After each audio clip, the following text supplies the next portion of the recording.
Robert Valencia está en Nueva York, es analista político. Las elecciones, hay uno denunciando fraude, en fin, bueno, no sé cuándo vamos a saber el resultado, vamos a preguntárselo a él. Hola Robert, buen día, ¿cómo te va? Buen día, Chavo, un saludo a todos los argentinos y bueno, escuchando ese hermoso tango, pues precisamente con el tema de las elecciones y viendo cómo está la ventaja entre Joe Biden y Donald Trump, lo primero que se me viene a la cabeza es que cualquiera de los dos candidatos puede ganar por una cabeza. Muy bien. Ah, muy bien, sí, claro. ¿Y quién podría ganar por una cabeza?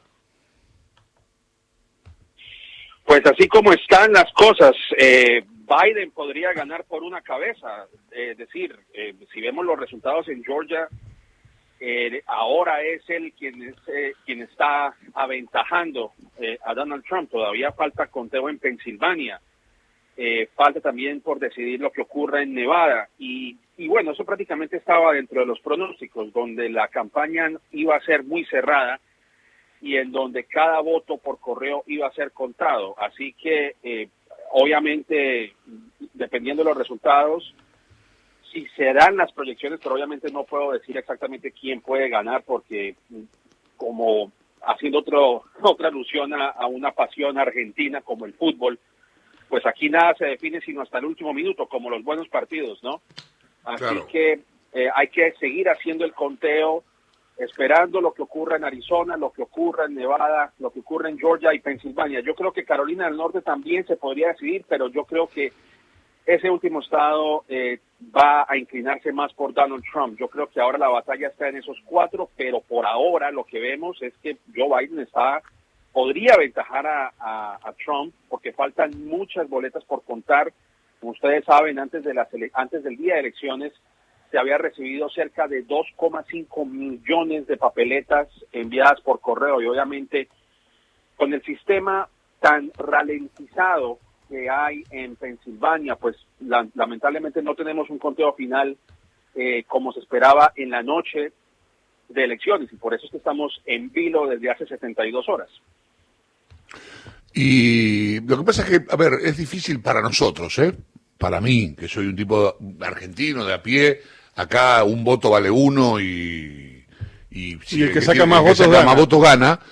No sé, es difícil entender qué es lo que se están disputando, por qué por ahí uno que saca más votos pierde y demás. Me explicaron lo de los electores, pero la verdad es que es complejo, ¿no? Digamos, para alguien que tiene elecciones directas como nosotros. Sí, y yo creo que ese ha sido el grande debate. Cada 4 años siempre sale a la luz el tema del colegio electoral y el tema del voto popular. Es decir, como ustedes saben, aquí pues el presidente no se elige por voto popular, sino que son los 538 electores que se reúnen en diciembre para ya hacer un conteo total de cuántos de esos votos electorales va a cada candidato. El número mágico que son los 270 que debe alcanzar un presidente para hacerse a la Casa Blanca. Y bueno, esto es podríamos decirlo, esto es un sistema que se creó prácticamente desde la fundación de Estados Unidos, porque en aquel entonces se decía que los electores, estos 538, son personas letradas, personas con un alto grado de sabiduría, que entienden mejor cómo se debe manejar los destinos del país, porque no creían en la fe del votante común y corriente. Y obviamente con la figura de Donald Trump, una figura tan controversial, pues muchos cuestionan esa sabiduría, ¿no? Es decir, ¿por qué existe el colegio electoral si realmente no está cumpliendo su trabajo? Esa es la controversia, porque sí, obviamente el voto popular debe ser un voto, una persona, y ya está, se hace el conteo y presidente, si se supera el umbral del 50%, como en muchos países de Latinoamérica. Pero la controversia también se centra en que estados con menor poderío deban tener una participación, porque obviamente no es lo mismo el poderío de un estado como California, que bien podría ser la quinta economía más grande del mundo si fuese un país independiente, a comparación de un estado como Wyoming, por ejemplo, ¿no? Entonces, siempre existe esa controversia de por qué un Estado tan pequeño debe de tener el mismo respaldo o el mismo nivel de poder que un Estado grande, pero también esa es el punto de diferencia de por qué no se le puede dar a un ciudadano cualquiera igual de condiciones. Así que es una controversia que va a perdurar por mucho tiempo, porque para que se haga un cambio de esa naturaleza, para que sea el voto popular el que defina al próximo presidente, tendríamos que pasar por una enmienda constitucional, por un montón de leyes, que los estados se reúnan y determinen que el colegio electoral debe ser eliminado, y bueno, y eso sería un complique que ni para qué nos metemos en eso. Robert, buen día. Mi nombre es Néstor Espósito, gusto en saludarte. Te consulto, ¿dónde naciste? Hola, Néstor. ¿Dónde naciste? Yo nací en Colombia. Ajá. ¿Y cuánto hace que estás en Estados Unidos? Pues bueno, voy a revelar mi edad delante ante ustedes. Yo tengo 37 años, Ajá. Los cuales aproximadamente 22 años de mi vida los he vivido aquí en Estados Unidos. O sea que una gran parte de mi vida como adulto la he vivido en Estados Unidos. Soy ciudadano, ejercí mi derecho al voto, que eso es uno de los regalos más grandes realmente que nos da este país. Entiendo que en otros países de un corte industrializado, así uno viva muchos años, por ejemplo en el caso de Alemania, uno nunca será considerado ciudadano alemán. Te preguntaba todo esto. En la Constitución es que, perdón, te preguntaba todo esto no por un interés en entrometerme en tu vida, sino porque para saber, alguien que nacido en Latinoamérica pero asimilado a Estados Unidos tiene una mirada muy muy particular respecto de lo que ocurre allí. Y permitime una pregunta más de tono personal. ¿Podés contar a quién votaste? Bueno, eso sí no se lo voy a decir. Ok, de acuerdo, no se hable más. Secreto hasta el final. No se hable más de eso. Te preguntaba todo esto, perdóname, no quería entrometerme y te pido, si te pareció insolente mi pregunta, que me disculpes, porque no, para nada. El objetivo final era saber, cómo es posible que en la mayor democracia del mundo el voto latino haya tenido una incidencia de tal magnitud cuando desde ambos candidatos solo parecen recordar a los latinos al momento de buscar su voto. ¿Y cómo es posible que en Estados Unidos, la democracia más importante del mundo, el que saca más votos no gana, y además 72 horas después de una elección con toda la tecnología, todavía no sepan quién es el presidente, y el presidente de la principal democracia del mundo denuncie un fraude electoral?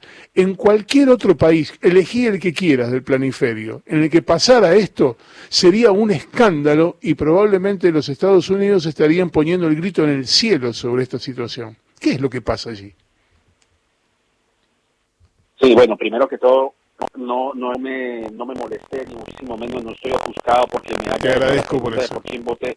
Creo que sería más insolente de mi parte enojarme con ustedes que amablemente me abren el micrófono para poder hablar con ustedes y con sus oyentes. Eso sí sería una desfachatez de mi parte.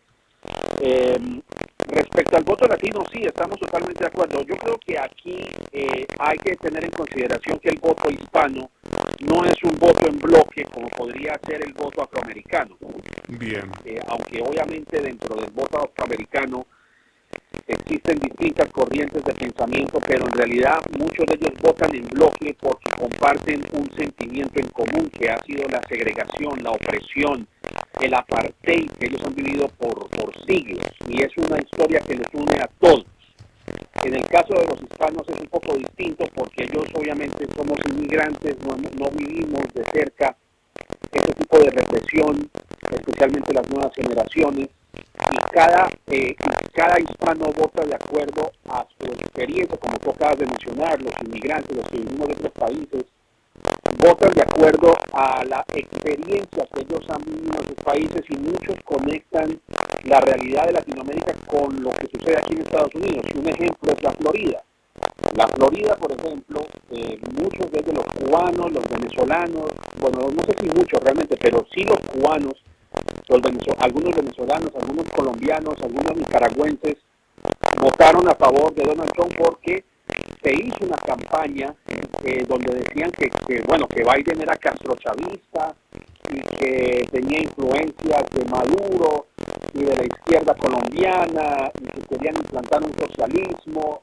Y obviamente pues la palabra socialismo es, como se diría, el coco para los estadounidenses, pero particularmente para ese grupo, ¿no? Porque obviamente escapan de un régimen represivo y no quieren saber del socialismo. Ahora, una gran dicotomía en esa forma de pensamiento es que, viendo a Trump, su manera de ser, pues yo no creo que sea diferente de un totalitarista tropicaloide. Ajá. Con su forma de ser y su forma de hablar y su forma de actuar. Entonces es un poco esa contradicción que también existe, pero los latinos en la Florida, muchos de ellos votaron por Donald Trump, mientras que los hispanos en Arizona, los hispanos en California, los hispanos que vivimos aquí en Nueva York, los hispanos que viven en Illinois, los que viven en Nuevo México, pues votaron a favor de Joe Biden, lo cual aquí queda completamente descartada la idea de que el voto hispano es un monolito. No lo es, porque cada uno vota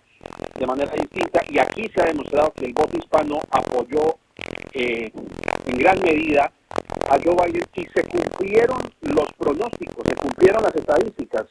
Es decir, fue un poco menor el apoyo a Joe Biden, aproximadamente lo que teníamos pronosticado en las encuestas era un 65%, a comparación de un poquito más del 30% de Donald Trump, mientras que Hillary Clinton hace 4 años el apoyo de ella superaba el 70%.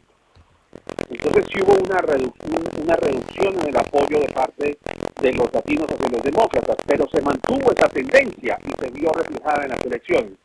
Pero indudablemente el voto hispano no es un monolito, no es un bloque como los demócratas pretenden entender, y bien como tú lo decías, sí, ellos se acuerdan al final y empiezan a poner, por ejemplo, Joe Biden poniendo la canción de Despacito de Luis Fonsi, y bueno, ya que él creyó que con eso conquistó el voto hispano en su totalidad, y no, yo creo que si en algo tiene ventaja los republicanos es que ellos han venido cultivando una relación con los hispanos de la Florida desde hace mucho tiempo, y los demócratas realmente no hicieron un trabajo para entender el electorado de la Florida, por ejemplo, pero igual lograron capturar el voto de los hispanos en otros estados. Está clarísimo.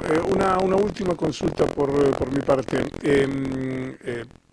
En algún momento, hablando con algunos colegas que viven en Estados Unidos, también como tú hace mucho tiempo, hablaron incluso de un temor de algún sector de la ciudadanía de que esta disputa política y esta efervescencia política pudiera desembocar en algo así como una guerra civil. ¿Existe tal cosa o es una exageración?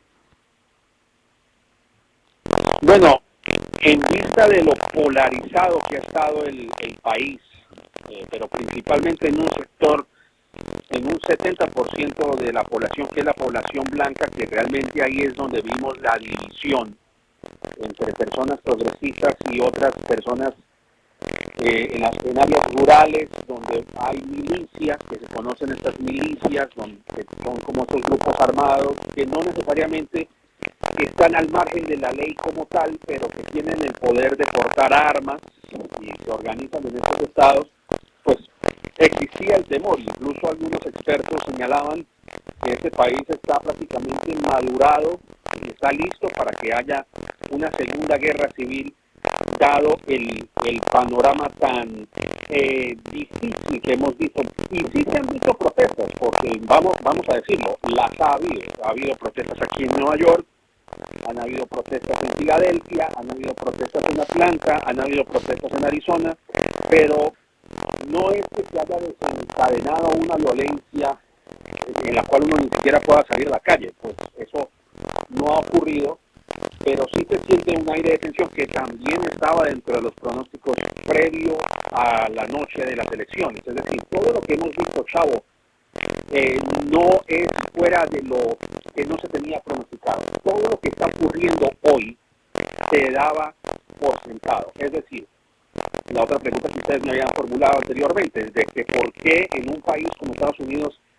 se ha ralentizado el conteo del voto aquí en Estados Unidos. Bueno, porque estamos en medio de una pandemia y no podemos olvidar eso. Estados Unidos está sufriendo los peores embates del coronavirus y mucha gente optó por usar el voto por correo y por el voto por ausencia y enviarlo a través de la correspondencia, que es un derecho que esto existe desde hace más de 100 años. Aquí no hay ningún tipo de fraude por hacer eso.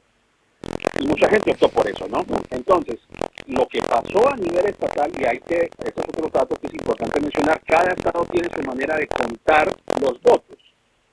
Y en el caso de Pensilvania, por ejemplo, que son legislaturas estatales, que es lo mismo como en Argentina, este es un país federal igual que ustedes, pues a nivel estatal los republicanos tienen el control y ellos intentaron evitar o no cambiar un código para que se hiciera el conteo de esas balotas antes de la noche de elecciones. Y es por eso que todavía estamos haciendo el conteo después de la noche de elecciones, pero igual es completamente legítimo porque lo que se está contando es lo que ya se tenía recibido con el matasellos, con el sobre. Entonces, por eso es que tenemos este problema de que los conteos han sido demorados, porque a nivel estatal los republicanos pusieron demasiadas trabas y obviamente lo hacían porque sabían que íbamos a tener ese escenario en donde los republicanos iban a perder estados por el conteo que ocurriría en la noche o en los días posteriores a la noche de elecciones. Y eso es el escenario que estamos viendo. Nada de lo que está ocurriendo es extraordinario. Todo lo que estamos viendo se está dando. Trump diciendo que ganó, las protestas, la oleada que llaman, nadie le espera. De Joe Biden, todo se ha dado tal cual. Nada que no esperábamos. Robert Valencia, gracias. Abrazo grande. A ustedes, muchísimas gracias. Los admiro mucho. Gracias. Igualmente. Robert Valencia es analista político, está en New York. Las elecciones de los Estados Unidos todavía no tienen definición.